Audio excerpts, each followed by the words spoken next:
Spirit is about uniting all aspects of our being. Being human is about uniting all aspects of our being.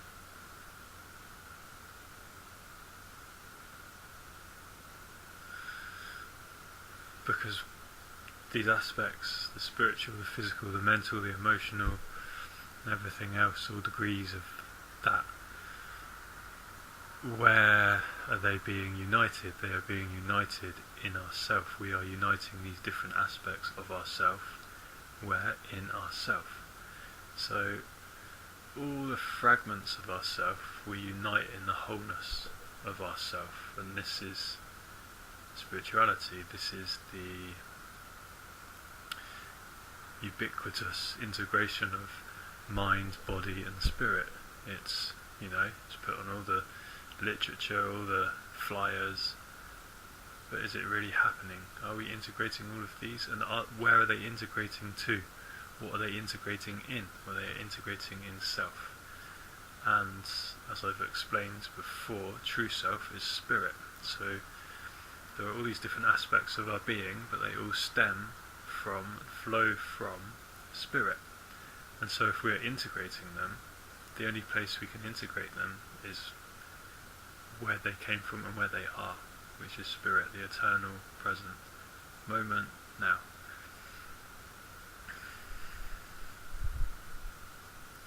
So yeah, being human is about recognizing all the different aspects of ourself and not denying any of those aspects, but integrating all of those aspects into the broader context, the broader perspective, and the broader meaning of the spirit that you ultimately are.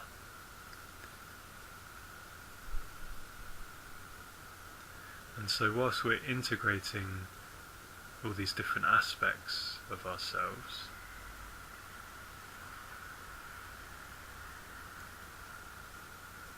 being human is also about choosing our focus.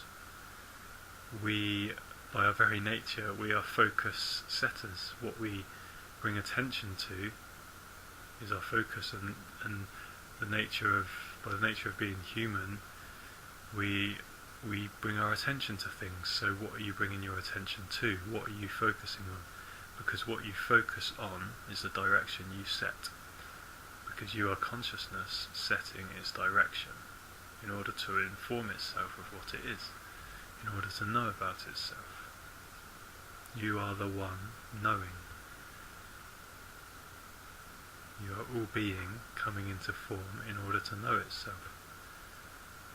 And if we disconnect from that all being, that knowing no longer happens, that meaning is no longer fed back, it's no longer shared, it's no longer experienced. So we're coming from formlessness into form to learn, and then returning back to formlessness. As we have had our experience, we have learned, we have returned to the source through recognizing our true nature as that source. As establishing that connection of the experiential realm of being with the true realm of being, the ultimate realm of being. So if all aspects of ourself are integrated within spirit, within this true self essence, then why not focus on this essence? If this is what all else emanates from, then why not make this our focus? And this comes at a certain stage for everyone.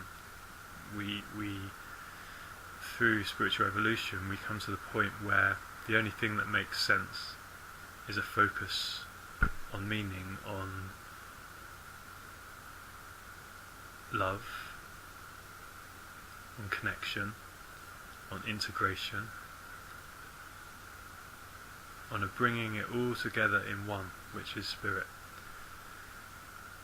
Spirit is the process by which this happens, and spirit is the one which we start at, we end at, and because spirit is timeless, no beginning, no end, is always here and now, happening now. Spirit is all that is happening here and now. All the rest is just emanations of spirit coming in and out of itself. Like, as I've said, there are many synonyms for spirit. So pure awareness is one. There is pure awareness, and everything we experience in awareness is just a passing form, the arising and falling. But ultimately there is only pure awareness, pure consciousness, spirit, self with a capital S, truth with a capital T. You know, these are not relative, these are ultimates. This is ultimate truth rather than the conventional truth of the world. This is the ultimate truth of spirit, of self. This is where meaning is to be found. And so our true essence is meaning. And so if we're looking for meaning in our lives, we're looking for our true essence. We're looking for the understanding of who we are. So we sort of supplant this, or we kind of lose this understanding, and we think meaning is in acquiring things outside of ourselves and sort of attributing that meaning upon ourselves with those things.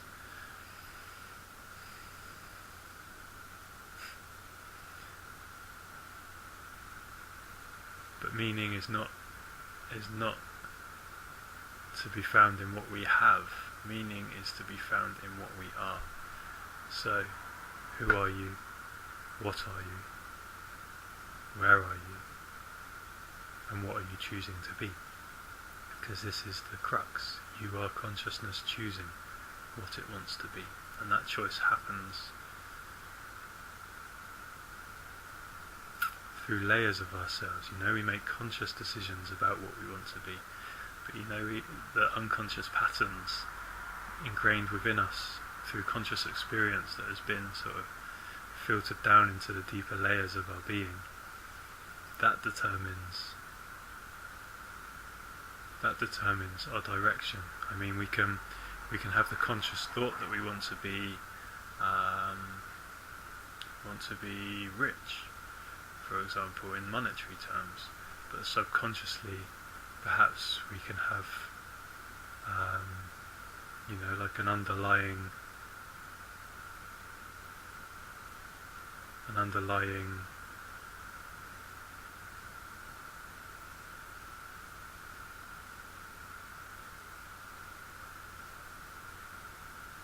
idea that money is the root of all evil, and so because another underlying idea at an even deeper level is that we know we are good, we know beyond good and bad, we know we are spirit, then it's like, well, from spirit through the unconscious to subconscious and into the conscious worlds, even if your conscious mind has said it wants more monetary wealth, love filtering down from spirit through these different realms out of the depths and into the appearances, the play out world appearances, you're not going to end up with more money if your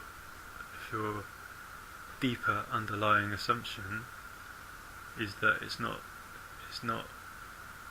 good to have it. So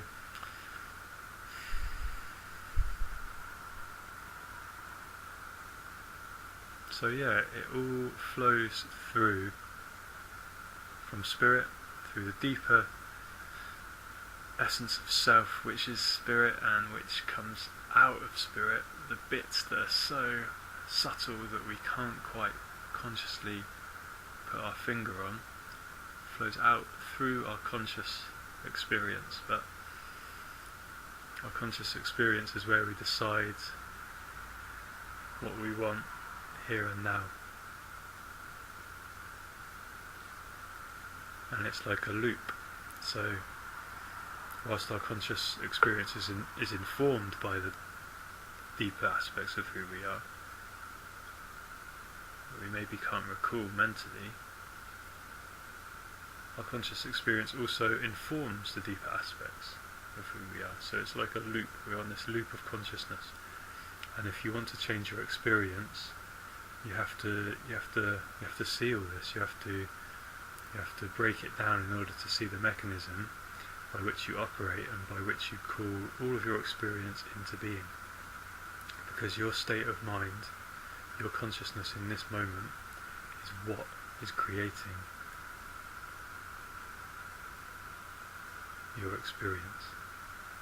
So your inner experience creates your outer experience. If you take away the duality, your experience creates your experience. Your consciousness creates your consciousness. Because there is just this one self happening.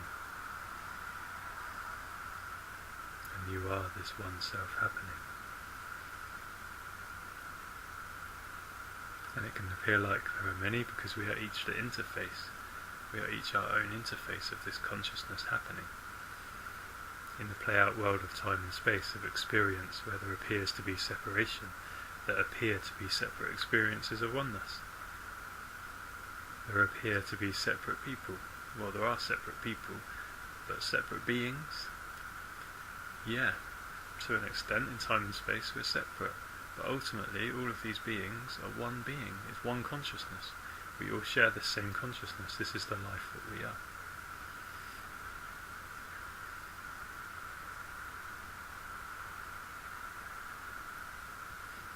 So, what's your focus? Learn to see your focus and follow that, because we're all following ourselves anyway. We're leading and following. There's no difference. We're happening. We're happening, and we're happening as we are. So how are you? Who are you? What are you? You need to know who you are before you can choose your direction. Otherwise, the direction is just happening on someone else's program. You know, it's like you're swayed by this and that, by the sea of worldly experience. Unless you set your direction, unless you set your course, then either you're just thrown about on the waves, or your course is set by somebody else, you know, who's influencing you because you haven't looked to see yourself. Because when you look to see yourself, you know that no one influences you. It's your journey, and you can embrace that, or you can let it go. And when you realise that choice, there is no choice. You embrace your conscious experience, because there's nothing else to do. There is just this one that you are happening.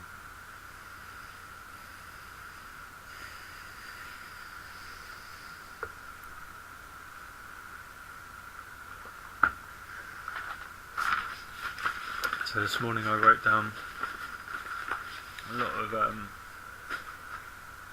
bits and pieces about this, so I'm going to read. Pure being equals God, equals all there is. Thought comes out of that, just like time-space does. So thought is an emanation of true self, an emanation of God. This true self, this God, this essence, this pure consciousness, this pure awareness, this timeless being is what gave birth to thought. So thought is like a separative product of the unity it was born from. So it's like, and we are, as human beings, we are a separate aspect of the source, of God. So it's like from God to human to thought. This is from God to human to thought to word to deed. This is how we extend the source that we are. But you know, how true is our extension? Are we continuing that line from source through to action, or are we breaking away from source at some point? And if we're breaking away from source at some point, then what we create through thought, word and deed are not going to be true to source. They're going to be reflections not of a connected nature, but of a disconnected nature. And disconnection, there's no harmony in disconnection. The harmony is in connection, in seeing the oneness. And yet, as we've said before, we have to have disconnection in order to have the experience of reconnecting again. And this is the movement of life. This is the movement of life happening. So there's nothing to bemoan, there's nothing to complain about, there's nothing to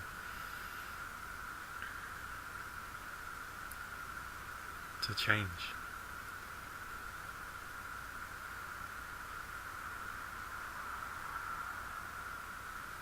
Unless you decide there is.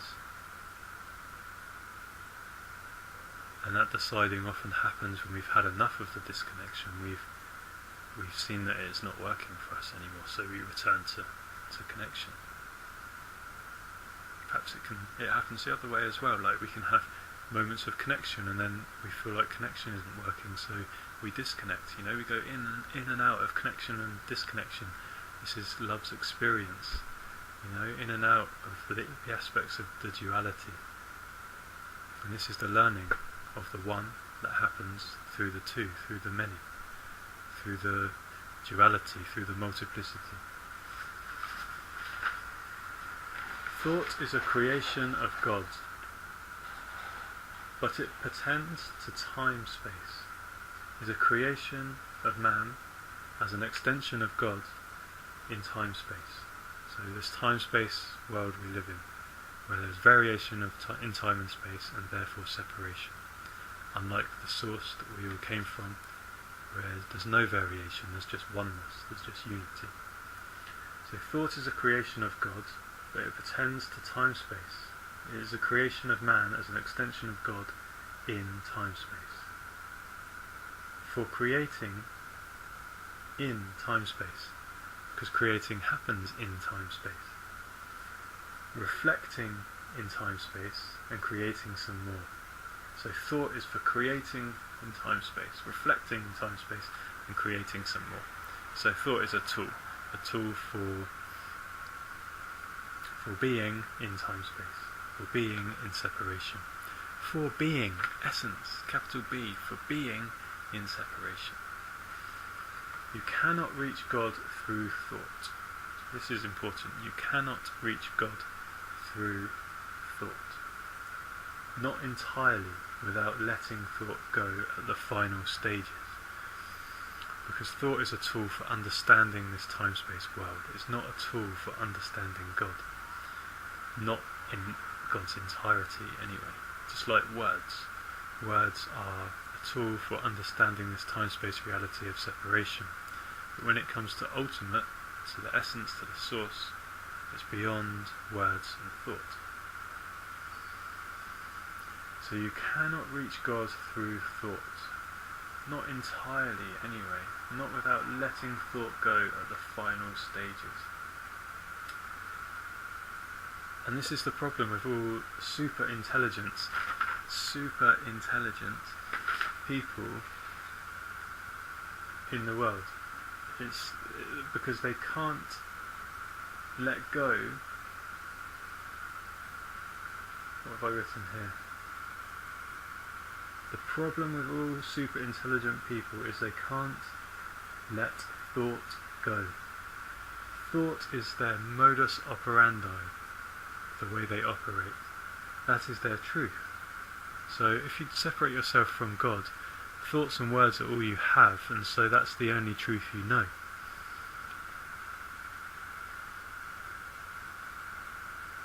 So the problem with super intelligent people, apparently super intelligent people, is they can't let thought go. Thought is their modus operandi, their way of operating. That is their truth. And because their truth occludes an understanding of God, beyond time and space, beyond thought, they can only deny God. due to the illusion they have created around themselves, around their true essence, which they do not see, and so they deny, often. And so they deny God because they worship thought. So this is what happens when we deny spirit, when we start to make the world our God. We start to make the dictates of the world our God. And this is just like a downhill spiral, because losing spirit is losing life. And so they deny God because they worship thought. And however much you think about God, you'll never reach. For God is beyond thought. Thoughts are contained by and produced of God, but they lead out into experience. To know God, we have to align with the pure being that precedes thought. And this is not the pure being outside of us somewhere, some other thing. This is the pure being that we are. We have to align with the pure being that we are in order to know God. Because to know God is to know true self. And yeah, if this is denied, then we are preventing ourselves from seeing. Fair enough if you want to prevent yourself from seeing, but maybe you want to see. Maybe you want to see the divinity that you are, in essence and experience. This is a beautiful thing to see, and without seeing it, we create worlds that don't live up to the beauty, because if we think we are less than beauty, we create worlds of less than beautiful, of less than beauty. But we are beauty, and this is what we're learning.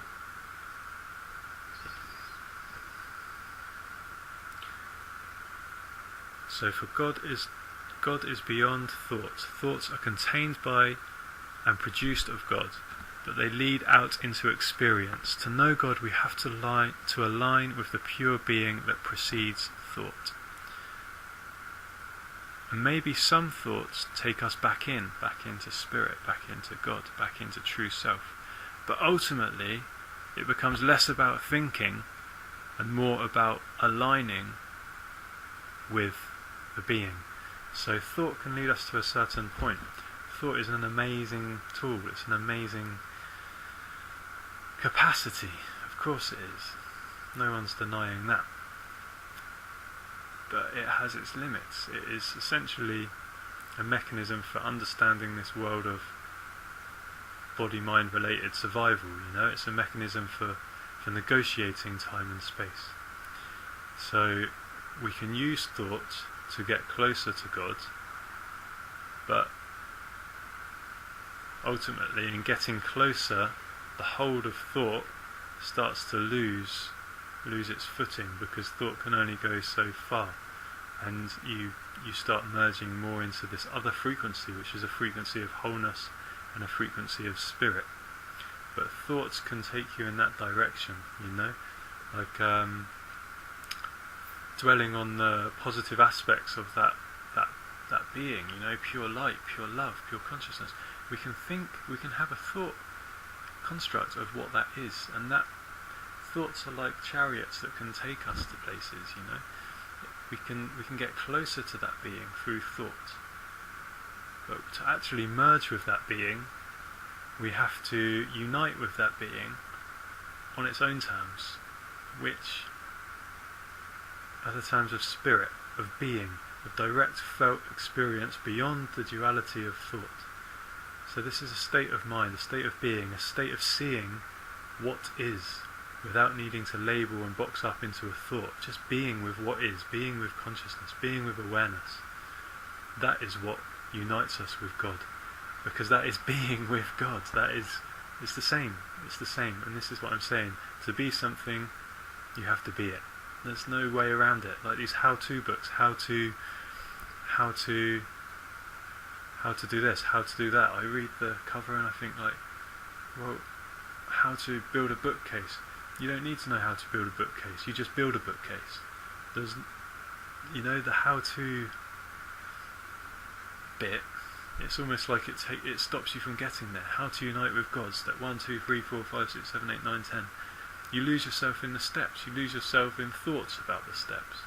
the only way to get there is to be where you are getting to unite with the same frequency, which is a frequency of peace, of love, of non-judgment, of non-attachment. None of these things operate in isolation. It's like this is illustrative of my point. Like, I use a word to describe this frequency, but it's more like you take all these words together. Instead of seeing each their individual meanings, you just feel into that, the essence of where those words point to, and that is what we're talking about. So words are like signposts, thoughts are like signposts, but you have to follow with your own being, not just your intellect, which is partial, separative.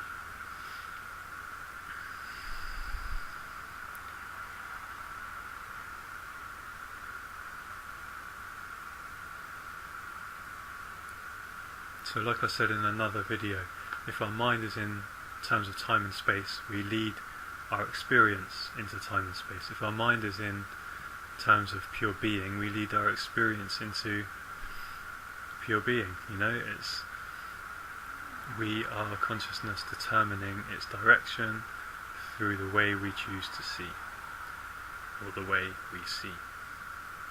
Whether you think there's a choice or not, the way you see, you create. Because that is the mechanism of consciousness creating, and you are that.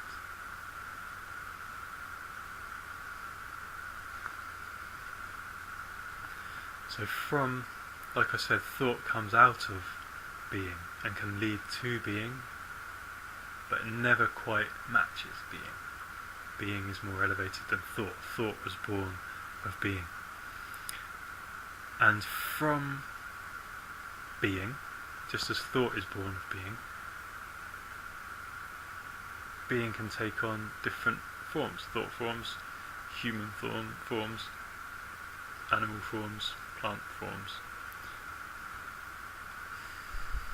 bird forms. It's like out of being comes being something. Out of being comes being human. Out of being comes being in time and space.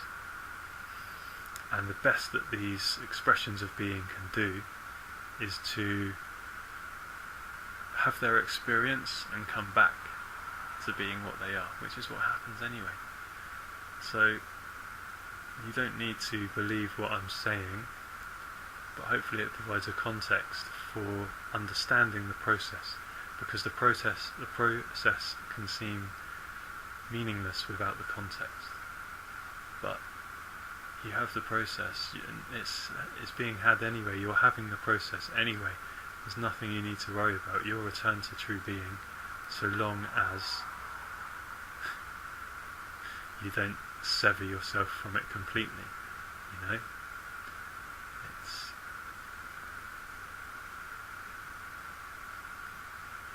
I think there really is a need, an imperative to return to true being, because otherwise we do get lost. And although the natural world order of things has a built-in mechanism that brings us back to the source we came from once we've gone out far enough, the way that society is being built and the technological input into our society essentially threatens to disconnect us, or we threaten to disconnect ourselves from the mechanism which allows us to come back. So don't worry, it all happens as it is, the inward, the outward movement, the outward, the inward movement. But I think it's really important to know this stuff so that you don't get taken out too far, into the separation too far. Just enough to be able to experience what you need to. You know, like learning to touch base, learning to come back to presence is your own practice, which means that you won't go out too far because you're constantly remembering who you are. But there's a widespread forgetting that is happening in society, which is worrying. It's happening in society because it's happening in ourselves. And when it happens in ourselves, we create societies where this knowledge is forgotten. And so, in a society where this knowledge is forgotten, people are born into a world where knowledge is not accessible, and thus the ignorance deepens. So this is why this knowledge is important. So like I said, we are pure being, and we come into being something for the purpose of an experience. We are essence, and then we come into our experience of essence, or our awareness of essence. This is the journey of life, in order to come back to itself.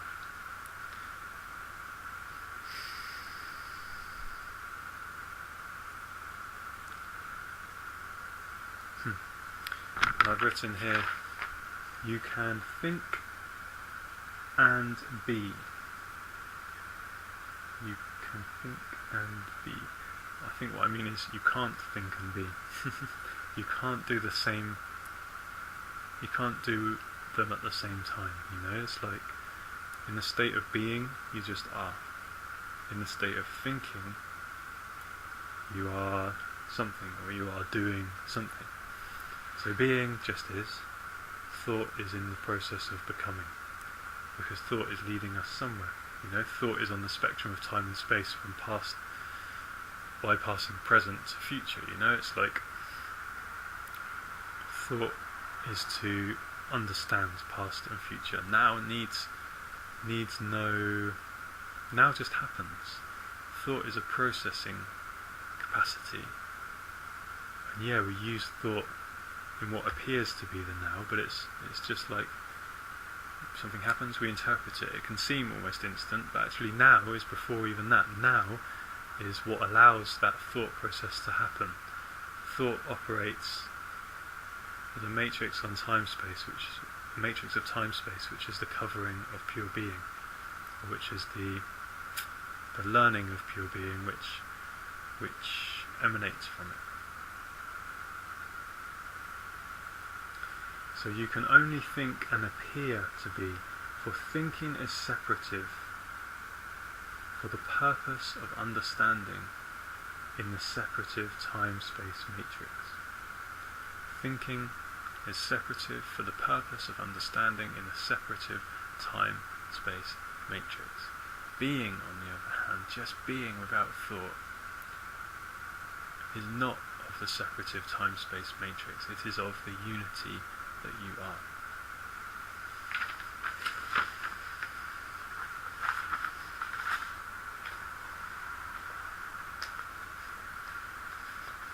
And there's this beautiful book that I had for ages, haven't looked at until last night. It's called Friendship with God, and it's by an author called Neil Donald Walsh, who wrote the Conversations with God books, book 1, 2 and 3. And these books are incredible. They're really accessible tools to depth of understanding that is so important to have. So I wanted to, something I read last night that I wanted to share. So this is God speaking, according to this book. And I mean, whether that sits right or doesn't sit right with you, just listen to the words. So this is what happens. Like if someone says to you, okay, these are the words of God, and you're not open to that, it's like, okay, you miss wisdom, because you've put it in a box already. You've put it in the box of rubbish, garbage, of cannot be true, because it's way outside my understanding. It's way outside my conception of possibility. It's bonkers. It's crazy. It's stupid. So this is the mechanism of thought understanding based on previous experience, that, you know, this isn't going to work for me, but can you just sit with it? Can you just listen to it? Even if you think that is quite a bonkers thing, that this could be the words of God, that were experienced through this man, Neil Donald Walsh, asking God questions. Because the wisdom in this book is amazing, it's incredible. So, just like I've been saying, the pure being that we are is beyond time and space. It's a spiritual essence. And this says the same sort of thing. This is like, I read this and it's the same. So here we go. Your true being is all of it. It is everything. It is the all in all, the Alpha and the Omega, the beginning and the end, the oneness. So in this book now, this is God speaking. I'll read it again. It's laid out, God speaking, Neil Donald Walsh speaking, God speaking, Neil Donald Walsh speaking. So God says, your true being is all of it. It is everything. It is the all in all, the Alpha and the Omega, the beginning and the end, the oneness. And Neil says, in other words, God. God says, that's one other words, yes. Neil says, so you're asking me if my thought creates God? God says, yes. Neil says, I don't know. God says, then let me pick it up from here and unravel it for you. Neil says, please. We're limited here by language and context, as I have explained now several times. I'll just read what God says. Okay, your thought about God does not create God. It merely creates your experience of God. Your thought about God does not create God. It merely creates your experience of God. God is. God is the all in all, the everything, all that ever was, is now, and ever will be. So God is beyond thought. When you think, you do not create the all. You reach into the all to create whatever experience of the all that you choose. So the all, God, pure being, just is and always just is. Our thought is a mechanism for experiencing whatever aspect of that isness we want to experience. I'll read it again. When you think, you do not create the all. But just like I said, you cannot create God through the sum of the parts. You can't put all the separation together to create God. God comes before, is the isness that it is all born from, and is eternally the same, eternally one. When you think, you do not create the all. We can create separative bits and pieces, but we do not create the all. When you think, you do not create the all. You reach into the all to create whatever experience of the all that you choose. All of it is already there, already here. You are not placing it there, here, by thinking about it. Yet by thinking about it, you are placing in your experience that part of the all about which you are thinking. So God is, and we experience whatever part of that isness we choose. Your true being, which is who you really are, precedes everything. When you think about who you wish to now be, you are reaching into your true being, into your total self, and focusing on a part of your total self that you now wish to experience. Your total self is all of it.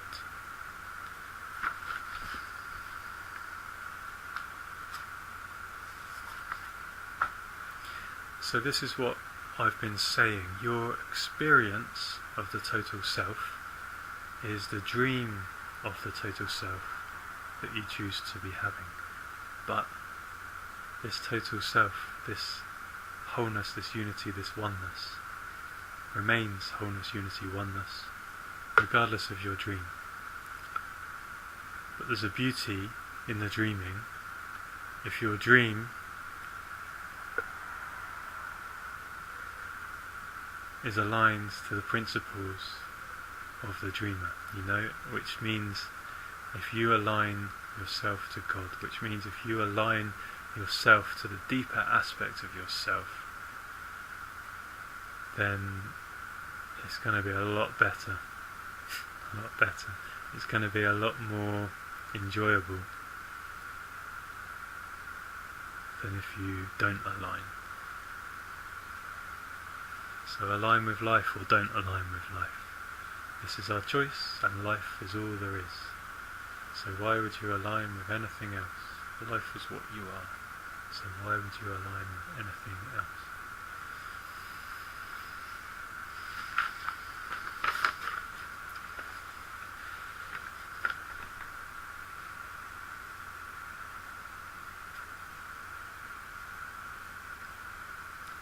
Time and space worlds spiralling out of and into reality.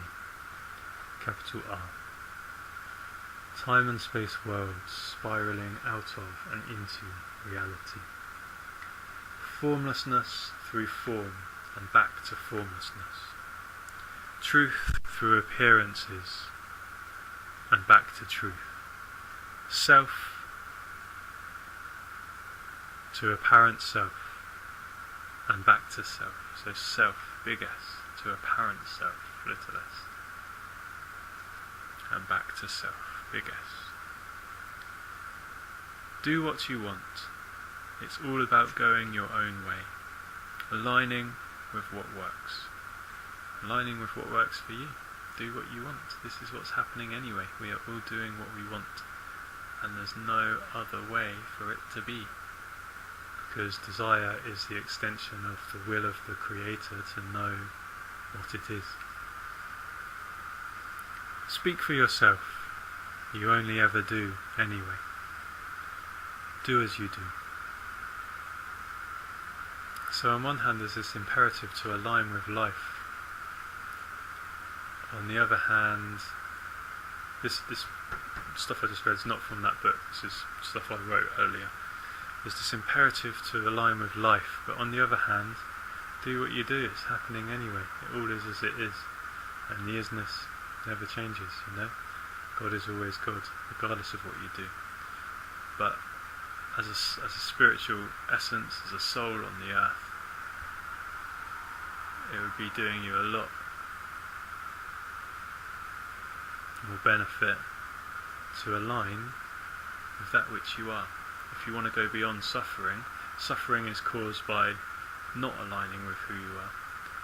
And we experience suffering in order to receive that prod of the universe saying, wait, something's not right, and you're suffering because something's not right. And it's our responsibility to align with universal creative essence that we are in order to alleviate suffering, to lessen suffering, and ultimately to drop suffering, to become the love that we are. Because when we are established in the love that we are, there can be no suffering. And that establishment takes time. It's deepening, establishing into love. First you understand it mentally, and then then it filters down into your being, and really, well, you understand it spiritually, you connect with it spiritually, but it filters in slowly. The depth of that understanding deepens as you deepen into it. Like I say, you do as you do, you go as you go. We create through thought, but without an awareness of God, that pure awareness in which thought and all else arises, this thought leads us to nothing and nowhere, out and out and out in time-space separation. And this is the suffering I'm talking about. And like I mentioned just before, to alleviate that suffering of going out and out too far, and going out and out, like potentially endlessly, if we are directed out endlessly because we've been disconnected from our being, to alleviate the possibility of that depth of horror and of suffering, establish presence in yourself. Be present. Moment to moment, one moment now. Practice presence.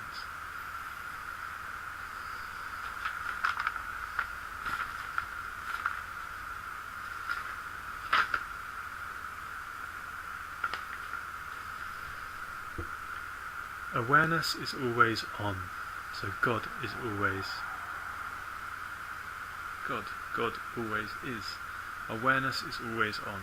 This is eternity. This is God. This is pure being. This is true self. And this is stuff I wrote this morning. Awareness is always on. This is eternity. This is God. This is pure being. This is true self. What arises and falls in awareness is our experience of awareness. It is not you, although it may appear to be, if you choose these appearances to invest yourself in. We can choose to get involved and or lost in experience, the contents of awareness, or align to pure awareness, to pure being, to true self one. So we can get lost in the contents of awareness, or we can align to awareness itself. And awareness itself, it's the higher, it's what the rest was born from and returns to. It's the eternal nature. So, we can align to something that appears in awareness, and then we fall away as that thing that appears falls away. Or we can align to the true essence that never arises and falls, just always is. And then we always are as well. We are established in eternity through aligning with our true nature.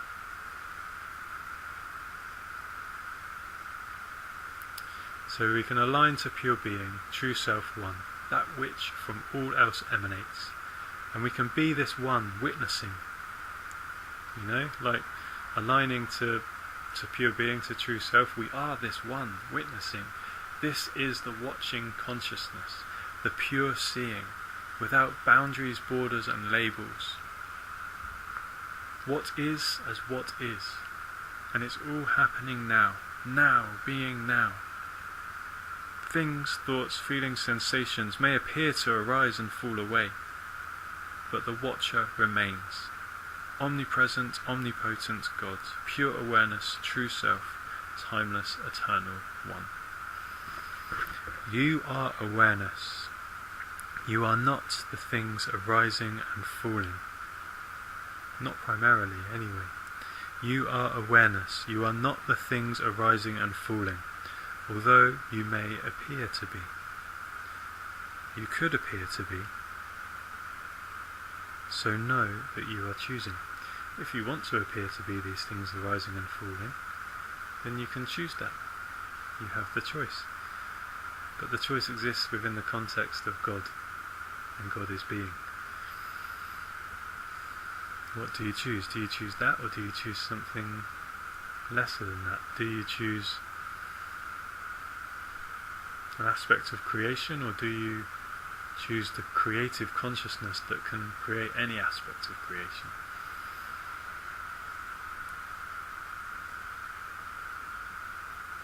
And which all aspects of creation return to. So you are not the things arising and falling, not primarily. Primarily you are awareness. If you want, you could appear to be the things arising and falling, because you are choosing. So know that you are choosing now. Know yourself and know your choice. As you see self, you choose. As you see yourself, you choose. You choose according to your understanding. This is what I said before. The level you're at is what you create.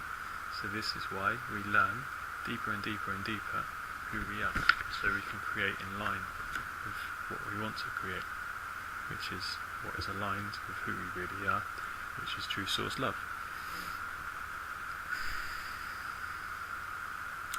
From time-space, come back to center, presence, pure awareness, and be here. All you learn about is in the learning matrix of time-space, the learning matrix of thought, of separation, of time-space, until you come back to spirit, true learning, true knowledge, self. Connected to God's spirit self, time-space has meaning and naturally feeds back to the witness, to all consciousness, to true self of what it is. So again, it's the message of keeping the time-space experience connected to the essence. And then we, in our time-space experience, are connected to essence. Establish yourself in the truth of who you are. You are a ball of now running through time as time runs through you. So I had this image yesterday, just like a ball of nowness that runs through the line, runs across the line of time. You are a ball of now running through time as time runs through you. So nowness is circular, is oneness, is unity. Time is like a line that goes on and out forever. Just like space. Is it any wonder that we can't find presence in something that stretches on and out forever? Presence is a nowness. And presence is in all of that stretching on and out forever. But if you can't see presence, you just see like horizon fading into distance with no meaning. Presence is where the meaning is, wherever you are in that time and space. And if you have presence, time and space can have meaning. You are a ball of now, running through time as time runs through you, running through experience as experience runs through you. But it is all you, it is all now, presence, here now. You are consciousness creating, pure consciousness ultimately. You are consciousness creating. You create at the level your consciousness is at, which is the same as saying you experience at the level your experience is at. Because this is all consciousness. All consciousness is experience. This is all consciousness is experience. This is all the experience of consciousness. And how does this work? You create what is in your consciousness, sub and unconscious too. And that is the sub and unconscious is the compressed layers of what was once conscious. So be careful what you expose your consciousness to. These realms are powerful. So if you watch horror movies all the time, then what happens after you watch a horror movie? You get jumpy, you start to experience this horror in your life immediately afterwards. It's a knock-on effect. You fill your consciousness with horror, and therefore you start to experience horror in your world, or you read newspapers, like standard mainstream newspapers, all fear and negativity. If you read them and that becomes your idea of the world, you hold that idea of the world and you are supporting the creation of that world based on those terms. Because what is in your consciousness you create. This is why we need to expose ourselves to uplifting material, or to truth, essentially. Yes, we need to see the darkness. We need to see the dark operations that are happening in the world, the dark mechanisms that conspire to keep us locked in this limited understanding of ourselves. But ultimately, it is your aligning with the light that takes you there. If you get lost in conspiracy theories, it's just like this dark vibration pulling you down, and you're not going to ascend that way. It's like, but like I said before, if you are ascending, you are going into the light, seeing the beauty, the love. Then you can hold its opposite. You can start to see into the dark without letting the dark swamp you, without being swamped by the dark. But just keep your focus on truth, on essence and spirit, on love, because that is where your salvation is, because that is where your truth is. And we can't save anyone else. We can only save ourselves, because we only have our aspect of consciousness. All consciousness experienced through us is our direct experience. We can only work with our direct experience, just as everyone else can only work with their direct experience, and we are all where we need to be for the journey to be as it needs to be. You create what is in your consciousness, so be careful what you expose your consciousness to. Like, we can complain that we're exposed to all this rubbish, but we don't have to choose. If we're empowered individuals, empowered souls, we don't have to choose to expose ourselves to what's given to us, to what's spoon-fed us. We can choose to find out for ourselves, to focus our consciousness on what is good for our consciousness, i.e. what is real. So focus your consciousness on the beauty of nature, which is consciousness as expression. Focus your consciousness on the elevation of spirit. You know, it's like and everything in between that. So we've got the ground level nature expression, we've got the subtle realms of spiritual love, and we've got the two coming together in your country walk on a weekend. You know, it's all there, it's all here. It's just being present to see the beauty that is all around us.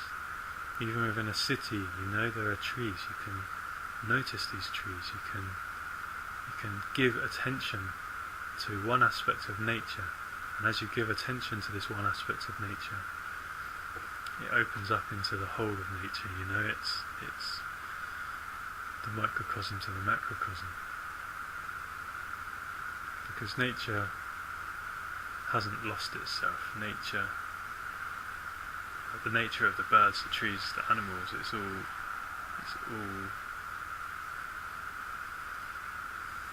holding truth. It's all holding truth.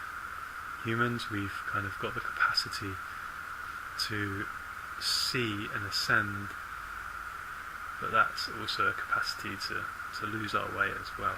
We've got a wonderful freedom within this journey, and we can use it as we wish.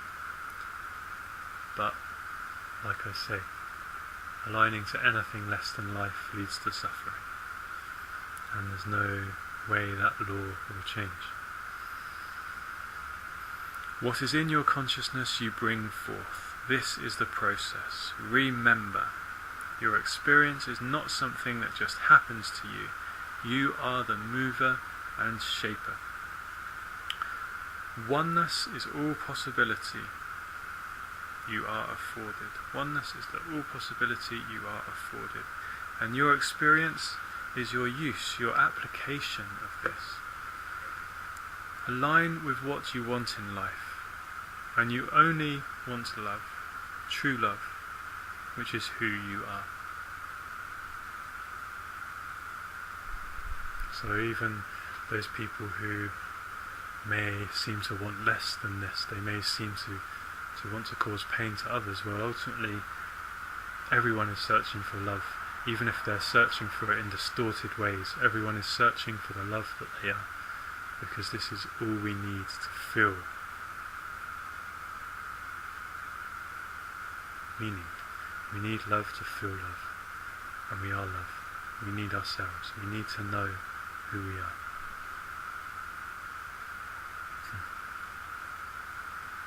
And knowing who we are, we create worlds of who we are. Knowing truth, we create worlds of truth. Knowing beauty, we create worlds of beauty. So really look to see who you are, to know yourself.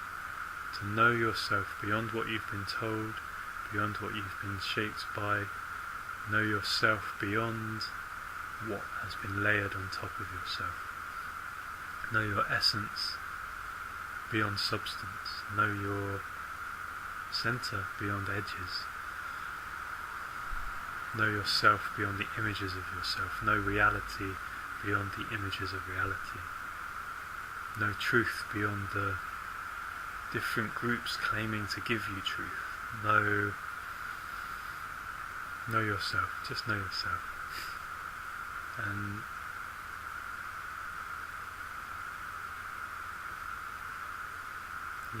enjoy the process of knowing, of learning, of finding out. Know yourself. Know yourself. K-N-O-W. Yourself. small s, capital S, 1.